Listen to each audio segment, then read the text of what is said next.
భార్యతో విడాకులు తీసుకున్న ఒక మగాడు, భర్తతో విడాకులు తీసుకున్న ఒక స్త్రీ, వారిద్దరూ పెళ్లి చేసుకున్నారంట. కొంతకాలం గడిచిన తర్వాత భార్యని భర్త ఇలా అడిగాడు, నువ్వు చాలా మంచిదానివి కదా, నీ మొదటి భర్త నిన్ను ఎందుకు వదిలేశాడు అని. అప్పుడు ఆమె ఒక చిరునవ్వు నవ్వి, మరి నీ మొదటి భార్య నిన్ను ఎందుకు వదిలేసింది అని అడిగిందంట. అతని చేతిలో ఉన్న సిగరెట్ని చూపించి, నేను రోజు డ్రింక్స్ చేస్తాను, స్మోక్ చేస్తాను కదా, ఈ స్మోకింగ్ డ్రింకింగ్ నాకు ఇష్టం లేదు, వదిలేయమని నన్ను ఫోర్స్ చేసింది ఆమె. నిన్ను పెళ్లి చేసుకోక ముందు నుంచే నాకు ఈ అలవాటు ఉంది, ఇప్పుడు నేను వదిలేయాలి అంటే నా వల్ల కాదు, నిన్నైనా వదిలేస్తాను కానీ వాటిని మాత్రం వదలను అన్నాను. దానివల్ల మా ఇద్దరి మధ్య గొడవ పెద్దదయ్యింది. తను పుట్టింటికి వెళ్ళిపోయింది. కొంతకాలం తర్వాత విడాకులు తీసుకున్నాం. మరి నీ గురించి ఏమీ చెప్పలేదేమీ అన్నాడు.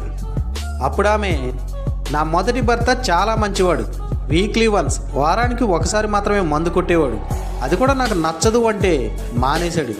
అస్తమాను ఫోన్ సెక్స్ చేసేదాన్ని, ఒక్క మాటలో చెప్పాలంటే అతడికి టార్చర్ చూపించేదాన్ని. కొంతకాలం ఓర్చుకున్నాడు. ఏమైందో ఏమిటో ఒకరోజు నా మీద తిరగబడ్డాడు. నీ మగ అహంకారాన్ని నా మీద చూపిస్తున్నావా అని నేను కూడా చెయ్యెత్తాను. మా ఇద్దరి మధ్య గొడవ పెద్దదయింది, విడాకులు తీసుకున్నామని ఆమె చెప్పింది.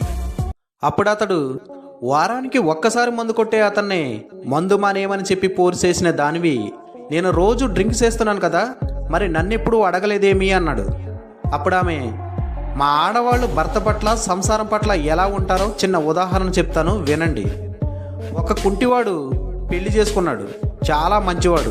తన భార్య పిల్లల్ని ఒక గంపలో కూర్చోబెట్టి తన నెత్తిపైన పెట్టుకుని జీవితం అనే ప్రయాణం చేస్తున్నాడు.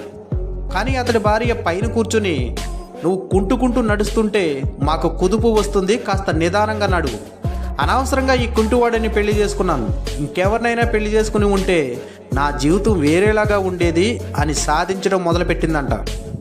నిజానికి అతడికి ఉన్న కుంటితనం ప్రతి మనిషికి ఉన్న ఏదో ఒక లోపం. ఆడవాళ్ళు వాడికున్న లోపాన్ని చూసి ఎత్తి పొడుస్తారు తప్ప వాడికున్న మంచితనాన్ని గ్రహించలేరు అని ఉదాహరణ ముగించి ఆమె మాటలు కొనసాగిస్తూ ఇలా అన్నది, నా ముందు భర్తని వదిలేసి మిమ్మల్ని పెళ్లి చేసుకున్న తర్వాత నాకు అర్థమైంది ఏమిటి అంటే, లోపం లేని మనిషి ఎక్కడా ఉండడు. లోపం లేని మనిషి కోసం వెతుకులాడితే సంవత్సరానికి ఒక మనిషిని పెళ్లి చేసుకోవాలి. మీరు ఇంతకు ముందు ఒక మాట అన్నారు, నువ్వు చాలా మంచిదానివి అని. మీ దగ్గర చూపించిన మంచితనాన్ని నా మొదటి భర్త దగ్గర కనీసం 10% కూడా నేను చూపించలేకపోయాను అని తన మాటలు చాలించి వెళ్ళిపోయింది. ఇది జరిగిన కొన్ని రోజుల తర్వాత అతను స్మోక్ చేయడం, డ్రింక్ చేయడం మానేశాడు. అప్పుడు ఆమె అడిగింది, డ్రింక్ చేయడం, స్మోక్ చేయడం మానేయమని నేను చెప్పలేదు కదా, మరి మీరు ఎందుకు మానేశారు అని. అప్పుడు అతను ఒక ఉదాహరణ రీతిగా ఇలా చెప్పాడు, నేను కొన్ని ఫ్రూట్స్ కొందామని బయలుదేరాను. దారి మధ్యలో ఒక ఫ్రూట్ షాప్ కనిపించింది. కానీ ఫ్రూట్స్ అమ్మేవాడు మాట తీరు నాకు అస్సలు నచ్చలేదు. వాడితో గొడవ పెట్టుకుని ఇంకాస్త ముందుకు బయలుదేరాను. దారిలో ఇంకొక ఫ్రూట్ షాప్ ఉంది. ఇక్కడ ఫ్రూట్స్ అస్సలు బాగలేదు. ఈసారి ఈ ఓనర్ మాట తీరు కూడా బాగలేదు, బేరం కూడా కుదరలేదు. అప్పుడు నాకు ఒక ఆలోచన వచ్చింది, ఇంకా ముందుకెళ్తే అసలు ఫ్రూట్స్ ఉంటాయో లేదో తెలియదు. నా అహంకారాన్ని తగ్గించుకుని మొదటి వాడి దగ్గరే ఫ్రూట్స్ తీసుకుంటే మంచి ఫ్రూట్స్ దొరికేవి.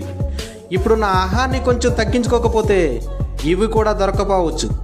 బంధాన్ని నిలబెట్టుకోవడానికి ఆహాన్ని చంపుకోవాలి, అలవాట్లు కూడా మార్చుకోవాలి. మనకు ఆప్షన్స్ ఎక్కువగా ఉన్నప్పుడు మన పక్కన ఉన్నదాన్ని నెగ్లెక్ట్ చేస్తాం. మనకు ఏ ఆప్షన్స్ లేనప్పుడు మన పక్కన ఉన్నదాన్ని అపురూపంగా చూస్తాం. ఫర్ సపోజ్, బాగా ఆకలిగా ఉన్నప్పుడు నువ్వు ఉండే ఏరియాలో 10 భోజనం హోటళ్ళు ఉంటే ఏ హోటల్లో భోజనం బాగుంటుందా అని కొంతమంది చూస్తే ఎక్కడ తక్కువ రేటు ఉంటుందా అని కొంతమంది చూస్తారు. కడుపులో ఆకలి మండిపోతుంది కానీ హోటల్ ఒక్కటే ఉన్నప్పుడు అక్కడ రేటు గురించి కానీ టేస్ట్ గురించి కానీ ఆలోచించరు. ఫస్ట్ భోజనం దొరికిందా లేదని మాత్రమే ఆలోచిస్తారు. అలాగే మొదటి జీవిత భాగస్వామికి నీ అహంకారం తగ్గించుకుని ఎక్కువ వాల్యూ ఇస్తే వాళ్ళు నిన్ను గుండెల్లో పెట్టుకుంటారు. మొదటి వాళ్ళనే దూరం చేసుకుని రెండో వాళ్ళ దగ్గర నువ్వు ఎంత ప్రేమ చూపించినా ఆ ప్రేమకి అంత విలువ ఉండదు.